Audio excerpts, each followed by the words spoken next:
The boy was sitting at the kitchen table, a red crayon frozen in his hand, when he said the words that would change everything his mother believed about the world. He was 5 years old. His name was Ethan, and he had just drawn, for perhaps the 100th time, the same image he had been drawing since he first learned to hold a crayon. 2 rectangles, one larger than the other, connected by a thin line. A door on the left, a door on the right, and between them, in the darkness of the connecting passage, 3 small figures lying down. His mother, Sarah, was loading the dishwasher. The afternoon sun slanted through the window of their home in Scottsdale, Arizona, casting long shadows across the tile floor. She had grown accustomed to these drawings. The therapist had said it was normal, a phase, a child's way of processing abstract fears. Houses underground, hidden rooms. It meant nothing. But then Ethan looked up. His eyes, usually bright with the simple joys of childhood, held something different, something older. And he said, in a voice so quiet she almost missed it beneath the clatter of dishes, "I promised I would not tell. But they are still waiting." Sarah stopped. Her hand hovered over a plate, water dripping onto the counter.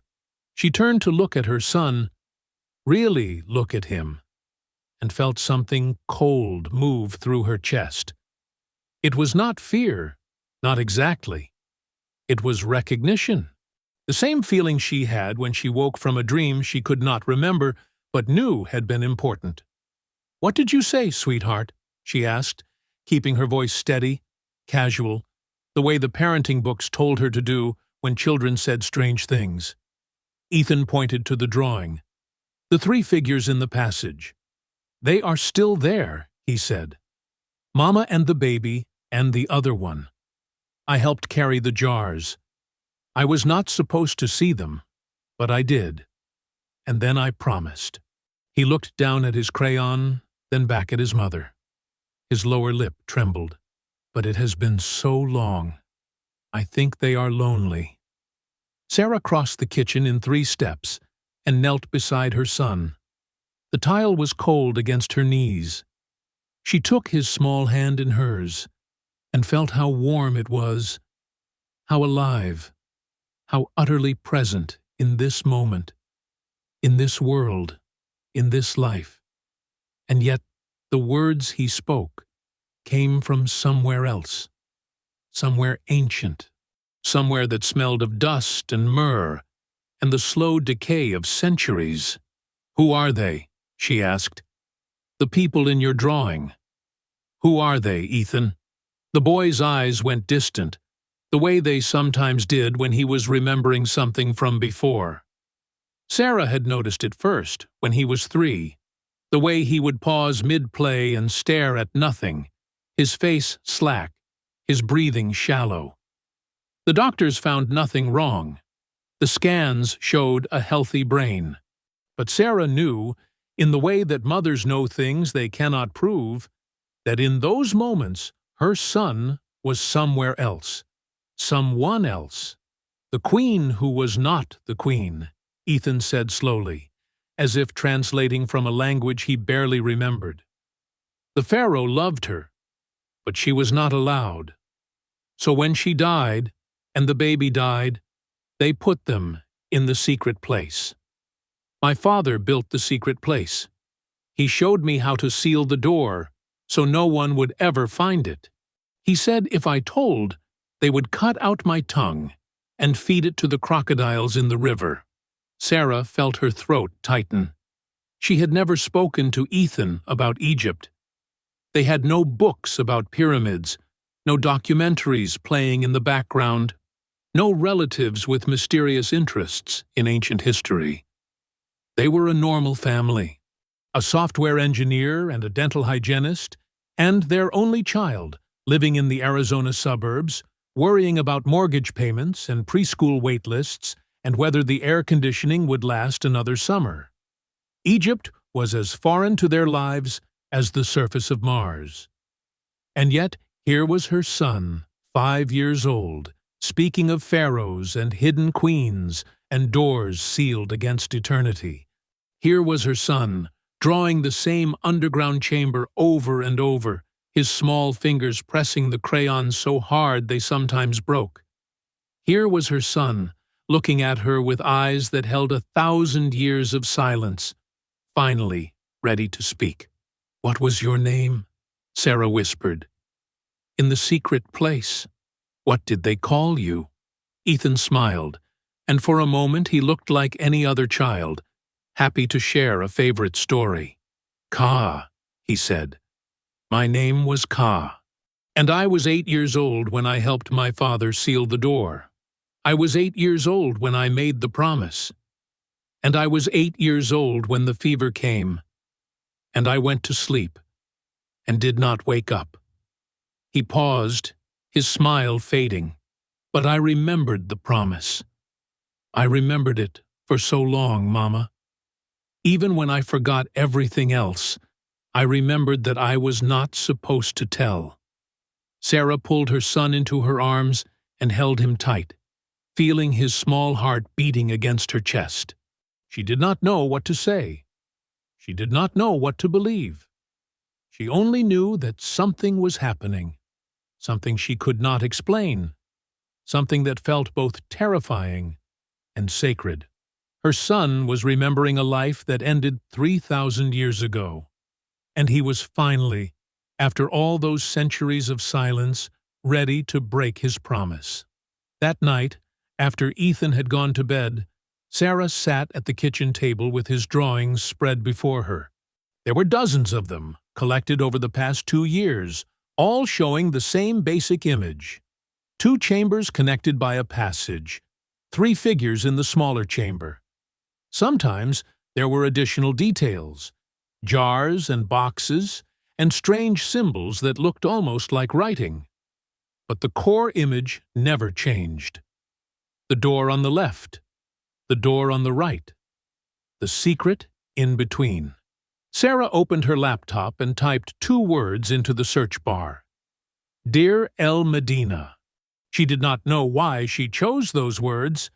Ethan had never said them, not exactly. But somehow, in the strange logic of this impossible night, she knew that was where she needed to look. The screen filled with images. An ancient village nestled in a valley near Luxor. The homes of the workers who built the tombs of the pharaohs. Men who spent their lives carving passages into the rock, painting the walls with scenes of gods and judgment, sealing the doors against grave robbers and time itself. Sarah scrolled through photographs of excavated houses, their walls still standing after 3 millennia. She read about the artisans and their families, the scribes who recorded their daily lives, the women who wove linen and baked bread, and raised children in the shadow of the Valley of the Kings. And then she found a name that made her stop breathing. Kha. He was one of the most famous residents of Deir el-Medina, an architect and foreman who oversaw the construction of royal tombs during the 18th dynasty.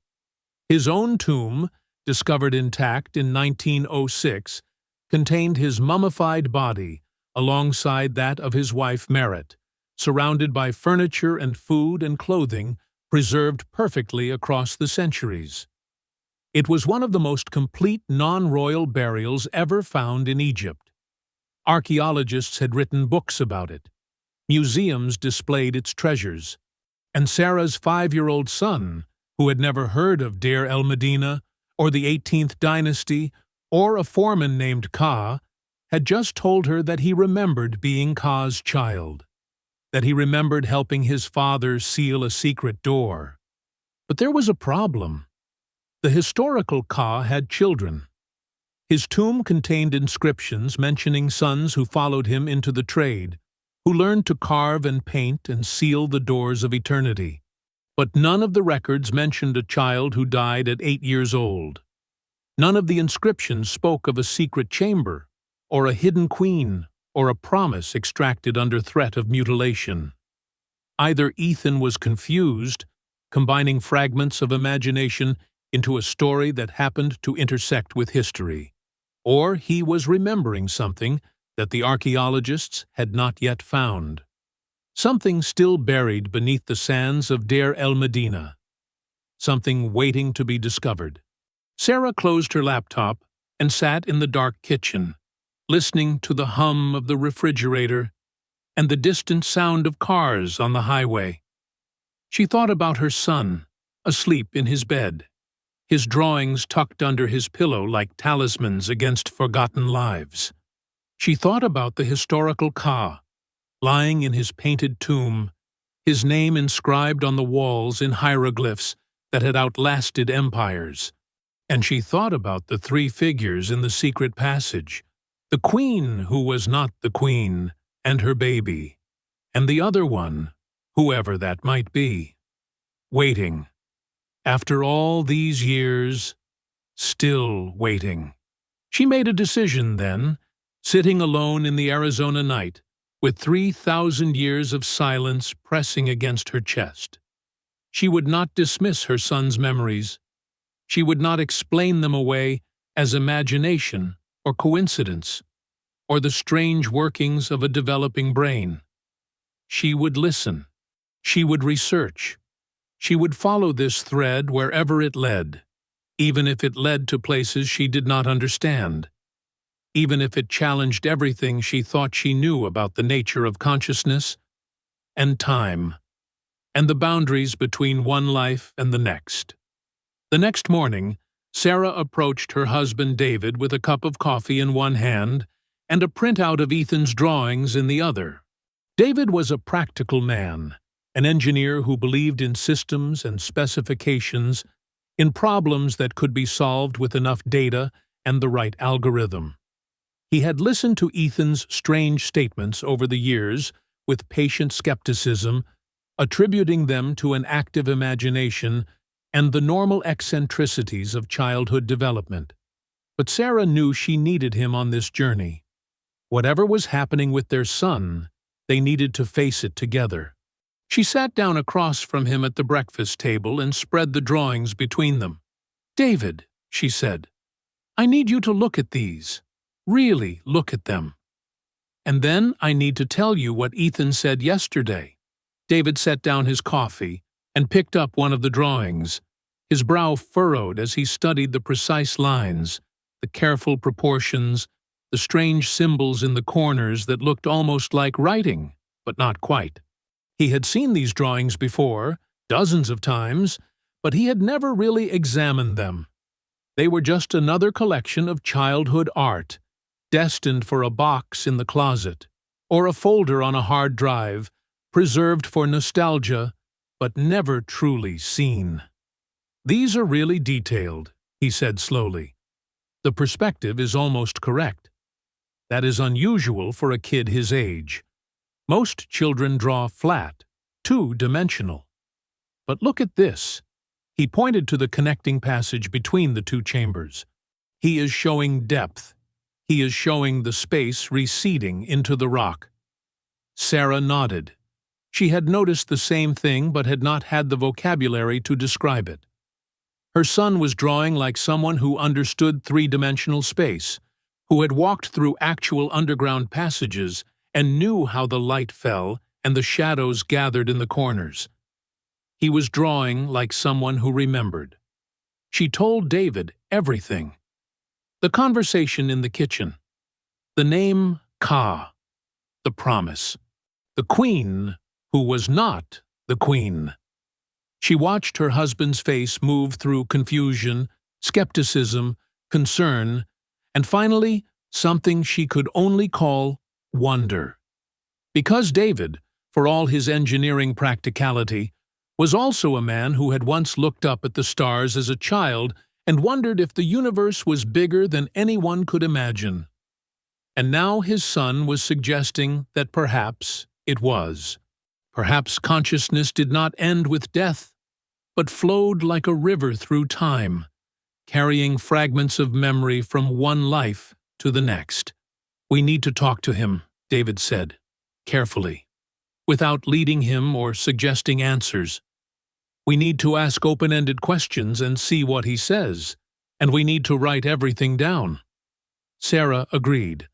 She had already started a journal, recording every statement Ethan made about his memories, every drawing he produced, every nightmare that woke him crying in the night about sand and darkness and doors that would not open. But now they would be systematic. They would be scientific, as much as one could be scientific about something that defied every materialist assumption of the modern world.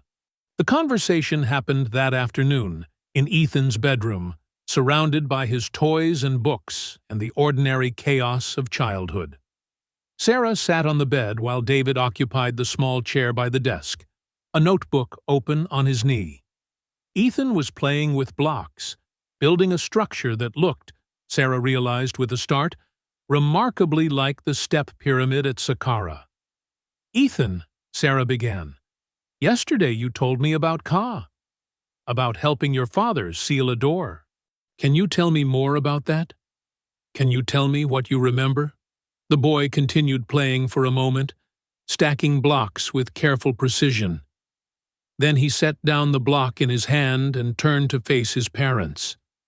His expression was serious, focused, far older than his 5 years.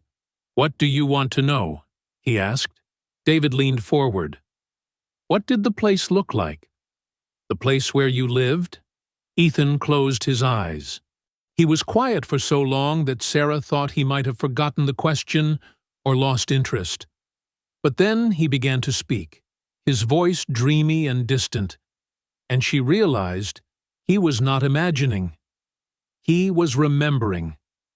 "The village was in a valley," he said. "There were mountains on both sides, and the sun was very hot. The houses were small, made of mud that dried in the sun. Our house had 2 rooms, one for sleeping and one for everything else. My mother cooked on a stove made of clay. She made bread every morning, and the smell filled the whole house. My father left early to go to work. He walked over the mountain to the place where the kings slept." "The place where the kings slept," David repeated, writing quickly. "Can you describe that place?" Ethan opened his eyes. They were bright with tears. "It was beautiful," he said, "so beautiful. The walls were covered with pictures, gods and birds and boats sailing on a river made of stars. There were words everywhere, carved into the stone, painted in colors that glowed like fire. My father painted some of those words. He taught me the shapes, even though I was not supposed to learn. He said the words held power. He said if you wrote someone's name, they would live forever." Sarah felt tears prickling in her own eyes.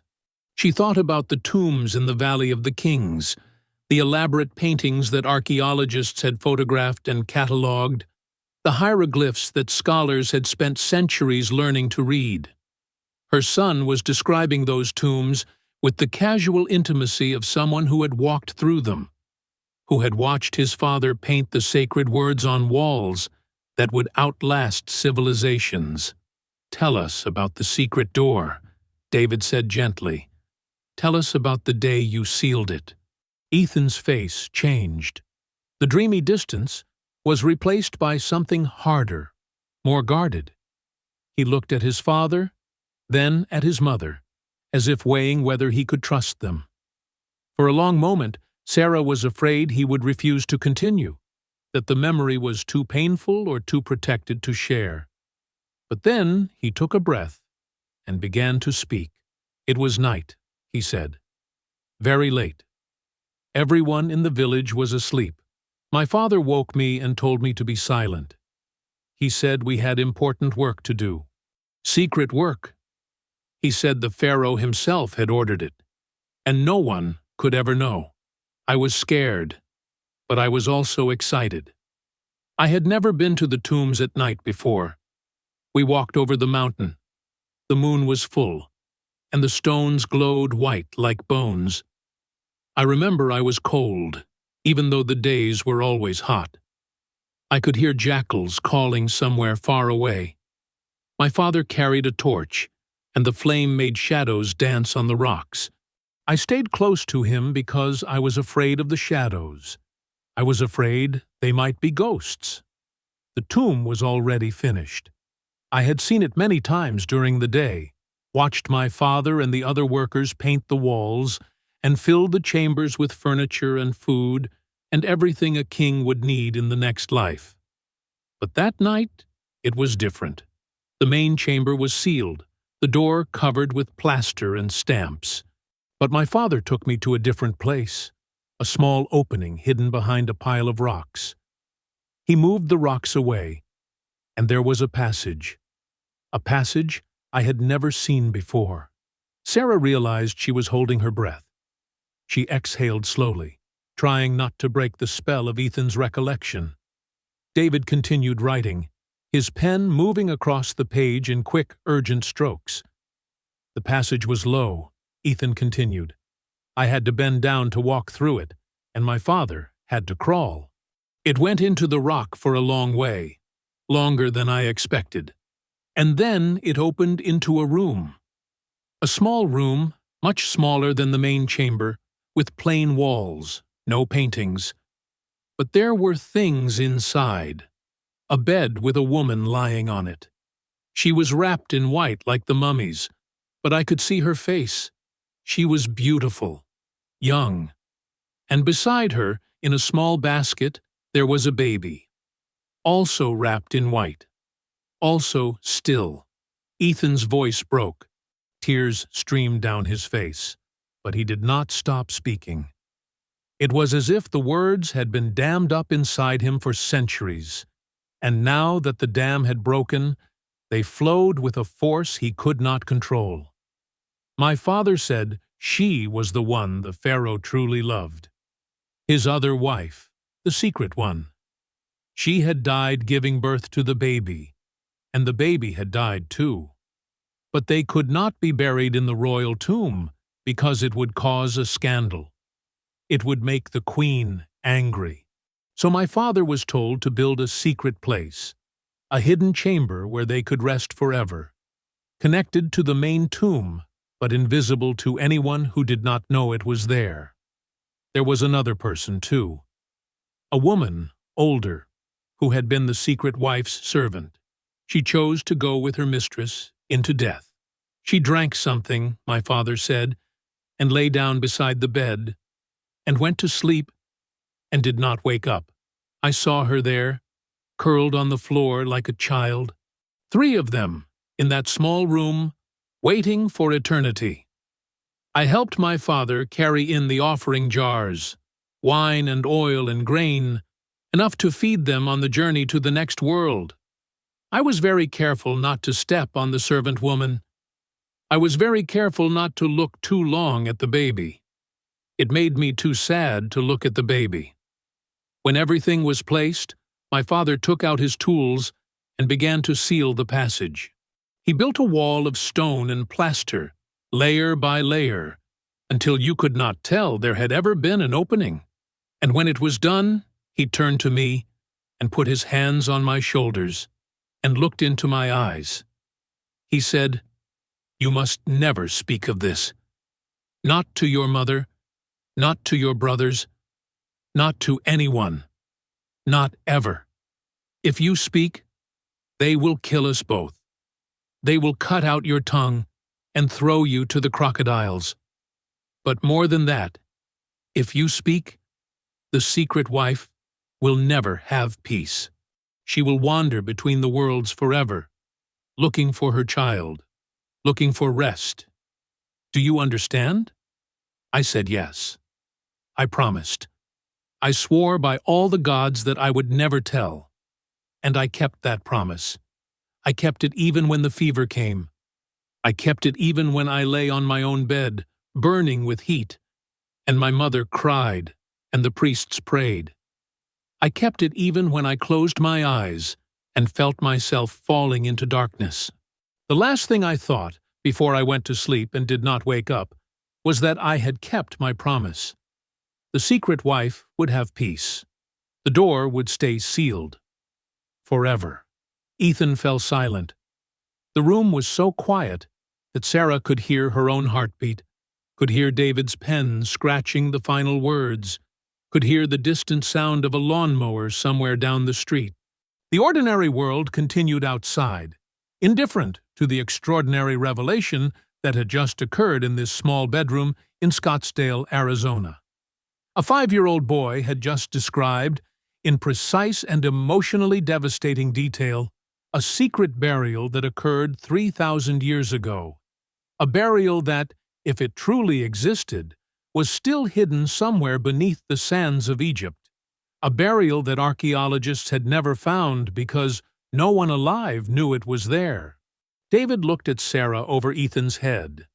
His eyes were wide, his face pale. He was not a man who believed in past lives or reincarnation or anything that could not be measured and verified. But his son had just described something too specific, too coherent, too emotionally authentic to be dismissed as fantasy. Something was happening here that his engineering mind could not explain. And he knew, looking at his wife's tear-stained face, that they had crossed a threshold from which there was no return. Sarah gathered Ethan into her arms and held him while he cried.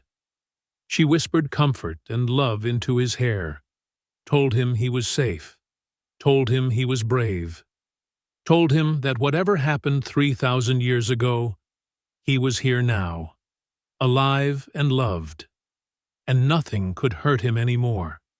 But even as she spoke these words, she knew they were incomplete, because part of Ethan was still back there, still standing in that dark passage, still watching his father seal the door on 3 silent figures who had waited patiently across the millennia for someone to finally break the promise and tell their story. That night, after Ethan had fallen into an exhausted sleep, Sarah and David sat in the living room with a bottle of wine they did not drink and searched the internet for everything they could find about Deir el-Medina. They read about the village's history, its discovery by archaeologists in the early 20th century, the excavations that had uncovered houses and tombs and thousands of ostraca, the limestone chips on which the workers had written notes and letters and fragments of poetry. They read about the famous residents, the artists and scribes whose names had survived in hieroglyphic inscriptions, whose work could still be seen on the walls of tombs that tourists visited every day. And they read about the tomb of Kha. The real Kha, the historical Kha, had been a foreman and architect who lived during the reigns of Amenhotep II, Thutmose IV, and Amenhotep III. His tomb, discovered by Italian archaeologist Ernesto Schiaparelli in 1906, was one of the most perfectly preserved private burials ever found in Egypt. It contained not only the mummies of Kha and his wife Merit, but also a remarkable collection of everyday objects: furniture, clothing, wigs, cosmetics, food, games, tools, a snapshot of life in ancient Egypt, frozen for 3,000 years, and then revealed to an astonished modern world. But here was the strange thing. The tomb of Kha was in a different location than the tombs he had helped to build. It was not in the Valley of the Kings, where the pharaohs slept in their elaborately painted chambers. It was on the hillside above Deir el-Medina, in a small cemetery where other workers had been buried. Kha's professional life was spent building royal tombs, but his eternal rest was in a more modest, more private location. And his tomb, while containing inscriptions about his wife and some of his children, said nothing about a son who died at 8 years old, said nothing about a secret burial, said nothing about a hidden queen and her child, and a faithful servant who chose death over separation. Was Ethan's memory simply wrong? Was he combining real historical details with imagined events, creating a story that felt true, but had no basis in fact? Or was he remembering something that had been deliberately erased from history? Something so secret that even the inscriptions in Kha's own tomb did not mention it.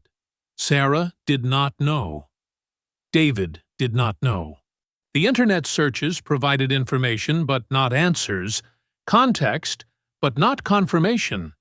They decided to seek professional help, not from therapists, who would likely attribute Ethan's memories to imagination or fantasy, but from experts in the kind of phenomena their son seemed to be experiencing. They found the name of a researcher at a major university who had spent decades studying children who reported memories of previous lives. His name was Dr. James Whitmore, and his work had been published in peer-reviewed journals, discussed in academic conferences, featured in documentaries that treated the subject with scientific rigor rather than sensationalism.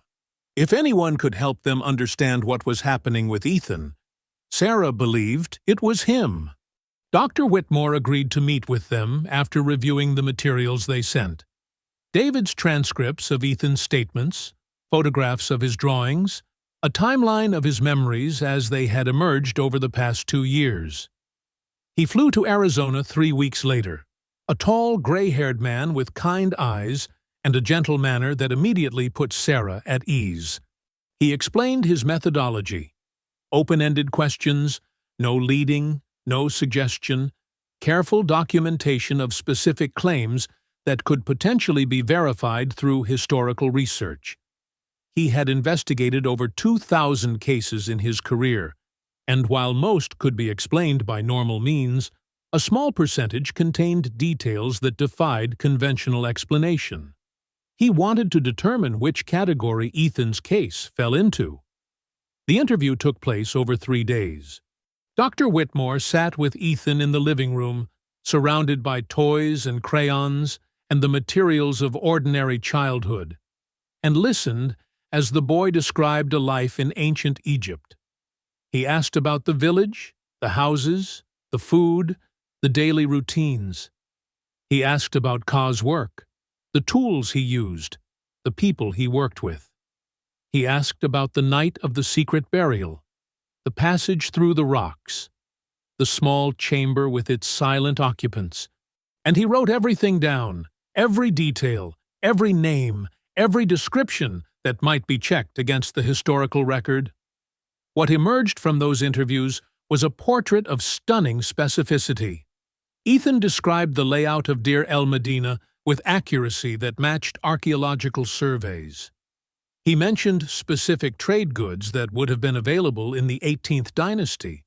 He described the process of tomb construction, from the initial cutting of rock to the final application of paint, using terminology that Dr. Whitmore later confirmed was consistent with ancient Egyptian practices. He even drew hieroglyphic symbols that, when shown to an Egyptologist at a nearby university, were identified as authentic 18th dynasty forms, including some that were rarely reproduced in popular sources. But the most compelling evidence, Dr. Whitmore told Sarah and David on the final evening of his visit, was the claimed existence of the secret chamber, because there was no way to verify or refute it from existing sources. If Ethan had described something that was known to archaeology, it could be attributed to information he had somehow absorbed from books or television or overheard conversations. But he was describing something that, according to all available records, did not exist. A hidden passage in a specific location, connected to a specific royal tomb, containing specific individuals who had been deliberately omitted from history. Either he was inventing an elaborate fiction that happened to be consistent with everything we know about ancient Egyptian burial practices, Dr. Whitmore said, or he is remembering something that is still waiting to be discovered. Sarah asked the question that had been burning in her mind since the investigation began. What do we do now? Do we contact archaeologists? Do we try to find the chamber? Dr. Whitmore was quiet for a long moment. Then he said, "That is a decision only you can make. The excavation of a potential undiscovered chamber in Egypt would require government permits, institutional involvement, significant funding. It could take years to arrange, and there is no guarantee of success. The chamber Ethan describes might have been destroyed by ancient grave robbers or modern construction. It might have collapsed. It might never have existed outside his imagination. You need to decide whether pursuing this is worth the time, the money, and the emotional toll it would take on your family. But there is another consideration, he continued. Ethan believes he broke a sacred promise by telling you about the chamber. He has carried that promise for 3,000 years, and now he has finally released it. That release may be enough. He may not need the chamber to be found. He may only need to know that he finally told the truth, that he finally freed himself from the burden of secrecy. For some children in these cases, the healing comes not from verification, but from acknowledgement, from being heard, from being believed. Sarah looked at her son, who had fallen asleep on the couch during the adults' conversation, his small body curled around a stuffed giraffe, his face peaceful in a way she had rarely seen it. She thought about the drawings he had made, hundreds of them, the same image repeated over and over like a prayer or a plea. She thought about the nightmares that had troubled his sleep, the fear of darkness and confined spaces, the strange sadness that sometimes crossed his face when he looked at pictures of sand or stone. And she made a decision. "We will not pursue the chamber," she told Dr. Whitmore. "Not now, maybe not ever. Our son has carried this burden long enough." He told his story. He kept his promise for 3,000 years, and then he broke it. And now he is free. That is what matters. That is enough. Dr. Whitmore nodded, and Sarah saw approval in his eyes. "In all my years of research," he said, "I have rarely seen parents respond to these cases with such wisdom. You are giving your son a gift. The gift of being believed. The gift of being released. Whatever happened in that ancient village, whatever secrets lie buried under the Egyptian sands, your son can now move forward. He can live this life without the weight of the last one pressing on his small shoulders. He can finally speak." The months that followed were a time of gradual transformation for the family. Ethan continued to draw, but the images changed. The two chambers and the connecting passage still appeared sometimes, but less frequently, and with less intensity. New subjects entered his artwork. Dinosaurs, rockets, his friends from kindergarten, the family dog. The ancient world was receding, making room for the present, for the life he was living now. His nightmares decreased.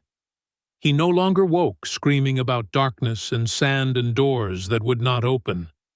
He no longer covered his mouth when he was nervous, as if fearing that someone would silence him for speaking. He played and laughed and argued with his parents about bedtime, like any other 5-year-old in Scottsdale, Arizona, like any other child who had never heard of Deir el-Medina, or Kha, or the secret burials of ancient kings. But he did not forget entirely. Sometimes, at unexpected moments, a fragment of memory would surface. He would pause while eating dinner and mention casually that the bread in Egypt was grittier because of the sand in the flour. He would look at the stars and say that the Egyptians believed the Milky Way was a river that carried souls to the afterlife. He would touch his mother's necklace and tell her that Merit, his mother in the other life, had a necklace made of faience beads, blue like the sky, and she wore it every day even when she was old. Sarah collected these fragments and wrote them in her journal. She did not know if they were memories or imagination, echoes of a past life or creations of a vivid mind, but she recorded them anyway, because they were part of her son's story, part of the mystery that had entered their lives and would never entirely leave. Whatever the truth was, she wanted it preserved.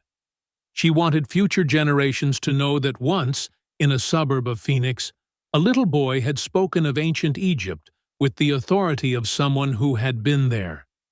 Years passed. Ethan grew from a child into a young man, his memories of Egypt fading as new experiences accumulated, new knowledge replaced old. The present became more vivid than the past. By the time he was 12, he barely remembered the drawings he had made, the stories he had told. The name Kha meant nothing to him. The secret chamber was a half-forgotten dream, less real than the video games he played or the classes he attended or the friendships he navigated in the complicated social world of middle school. But Sarah remembered. And sometimes, late at night, when the house was quiet and her family was asleep, she would open her journal and read the entries she had made during those strange years of Ethan's early childhood. She would look at photographs of his drawings, the two chambers and the connecting passage, the three figures lying in the darkness, and she would wonder, was it real? Had her son truly lived before, in a village at the edge of the desert, in a time when pharaohs were gods and death was a doorway to eternal life? Was there really a chamber somewhere under the Egyptian sands, still sealed, still waiting, containing the remains of a queen who was not a queen, and a child who never had a chance to grow up, and a servant who chose love over life? She did not know. She would probably never know, but she believed. Not with the certainty of evidence, not with the proof that scientists demanded, but with the faith of a mother who had looked into her son's eyes and seen something ancient and true. She believed that consciousness was more than neurons firing, that identity was more than memories stored. She believed that the universe was stranger and more beautiful than any materialist explanation could capture. And she believed that somewhere, in a dimension beyond time, three figures who had waited for 3,000 years had finally been acknowledged, had finally been seen, had finally been remembered. On Ethan's 18th birthday, Sarah gave him a gift. It was a small box wrapped in gold paper, containing a single object, a scarab beetle carved from blue faience, purchased from a reputable dealer in Egyptian antiquities. The scarab was genuine, dating from the 18th dynasty, the same period when Kha and his family had lived in Deir el-Medina. It had probably been worn by someone who walked the same streets as Ethan's previous self, who breathed the same air, who looked up at the same stars. Ethan unwrapped the gift with curiosity, holding the scarab up to the light, examining its intricate carvings. "This is beautiful, Mom," he said. "But why a scarab? Is it significant?" Sarah smiled. "It was significant once," she said. "When you were little, you used to tell me stories about Egypt, about a village called Deir el-Medina, about a man named Kha. Do you remember any of that?" Ethan frowned, searching his memory. "Vaguely," he said. "I remember I used to draw the same picture over and over, some kind of underground rooms, and I think I had nightmares about being trapped somewhere dark. But it is all pretty fuzzy now." "Why? What did I say?" Sarah told him. "Not everything. Not the full details that might be overwhelming or confusing, but enough to give him a sense of what had happened." She told him about the memories, the drawings, the visit from Dr. Whitmore. She told him about the promise he believed he had made, the secret he believed he had kept, the burden he had carried until the day he finally spoke. And she told him that she believed him, that she had always believed him, that whatever the truth was, his story mattered. Ethan listened in silence, turning the scarab over in his hands. When Sarah finished, he was quiet for a long moment. Then he said, "I do not remember any of it. Not really. But somehow, hearing you tell it, I feel like something inside me is lighter. Like I have been carrying a weight I did not even know was there. And now it is gone." He looked at his mother, his eyes bright with unshed tears. "Thank you for believing me, Mom. Thank you for keeping the record. Even if I cannot remember, it matters that someone does. It matters that the story did not disappear." Sarah hugged her son, feeling the strong young man he had become, so different from the troubled 5-year-old who had whispered secrets about ancient Egypt in their kitchen long ago. "You are welcome," she said. "And if you ever want to know more, if you ever want to pursue this further, I have everything. Every drawing, every statement, everything Dr. Whitmore documented. It is all waiting for you, whenever you are ready." Ethan nodded, but did not commit.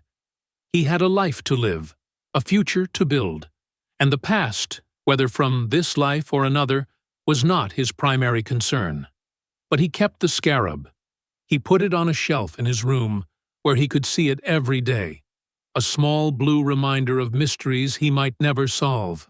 2 years later, Sarah saw a news article that made her heart stop. A team of archaeologists working near Luxor had announced the discovery of a previously unknown chamber in the Valley of the Kings. Using ground-penetrating radar and new excavation techniques, they had found a sealed passage leading from a royal tomb to a smaller hidden burial site. Inside, they had found 3 bodies: a young woman, an infant, and an older woman who appeared to be a servant. The young woman had been buried with honors suggesting high status, but there were no inscriptions identifying her, no official record of her existence. She had been deliberately erased from history. The archaeologists were calling it one of the most significant discoveries in decades. They speculated that the young woman might have been a secondary wife of the pharaoh, someone whose existence was too controversial to acknowledge publicly. They theorized that the servant had been a voluntary sacrifice, choosing to accompany her mistress into death. They did not know who the baby was. They did not know why this little family had been hidden away in a secret chamber while the main tomb was sealed and stamped and opened for eternity. But Sarah knew. She knew because her son had told her, 15 years earlier, in a kitchen in Arizona, with a red crayon in his hand and tears on his face. She knew because she had listened and believed and remembered. She knew because some stories are true even when they cannot be proven. Some memories are real even when they span centuries. Some promises are meant to be broken so that the truth can finally be told. She called Ethan, who was now a college student studying archaeology, of all things, at a university on the East Coast. She read him the article. She reminded him of everything he had said as a child. And together, over the phone, mother and son tried to comprehend the magnitude of what had happened. The chamber Ethan had described was real. It had been found. After 3,000 years of silence, the queen, who was not the queen, and her child, and her faithful servant had been brought back into the light. "I need to go there," Ethan said. "I need to see it. I do not remember anything from when I was little, not really, but I need to stand in that place and see if anything comes back. I need to know if it was really me, if I was really Kha's son, if I really helped seal that door." Sarah agreed to go with him. They made plans, arranged permits, contacted the archaeologists leading the excavation. It took months to coordinate, but finally, on a hot afternoon in late spring, Sarah and Ethan stood at the entrance to the secret passage, now fully exposed, now brightly lit with electric lamps, now surrounded by the tools and equipment of modern archaeology. Ethan stepped into the passage first, Sarah followed, her heart pounding, her eyes adjusting to the dim light. The passage was low, just as Ethan had described it all those years ago, forcing them to duck and eventually to crawl. It stretched deeper into the rock than Sarah had expected, curving slightly, the walls rough and undecorated. And then it opened into a chamber. The chamber was empty now. The bodies had been removed for study, the artifacts catalogued and shipped to museums, but the space remained, the physical reality of a secret that had been kept for 3 millennia. Sarah stood in the center of the room and tried to imagine it as Ethan had described it. The bed, with the young woman lying on it, the basket with the infant, the servant curled on the floor, the jars of offerings, the final acts of love and loyalty before the door was sealed. Ethan stood beside her, motionless, his eyes scanning the walls, the floor, the ceiling. His face was pale, his breathing shallow. And then, slowly, tears began to stream down his cheeks. "I remember," he whispered. "I remember standing here. I remember the smell of the myrrh, and the flickering of the torch, and the sound of my father placing the stones. I remember looking at the baby and feeling so sad, so impossibly sad, because the baby never had a chance to live. And I remember the promise. I remember swearing by all the gods that I would never tell." He turned to Sarah, his eyes wide with wonder and grief and something that might have been relief. "But I did tell. I told you, and you believed me. And now they have been found. After all this time, they have been found." Sarah took her son's hand and held it tight. "Yes," she said, "they have been found. And you kept your promise as long as you could. 3,000 years, Ethan. You kept the secret for 3,000 years. But it was time. It was finally time for the world to know." They stood together in the chamber, mother and son, present and past, the ordinary and the extraordinary intertwined in a moment that transcended time. And somewhere, in a dimension beyond the physical, Sarah believed that 3 spirits who had waited in darkness were finally at peace. The queen who was not the queen. The child who never grew up. The servant who chose love over life. They had been remembered. They had been honored. They had been brought home. Ethan whispered something then, so softly that Sarah barely heard it. A name, spoken in a language that had been dead for millennia. A final acknowledgement to those he had protected for so long. "Rest now," he said. "The door is open. You are free." And in the silence of the ancient chamber, in the heart of the Egyptian desert, a promise that had bound a soul across lifetimes was finally, irrevocably complete.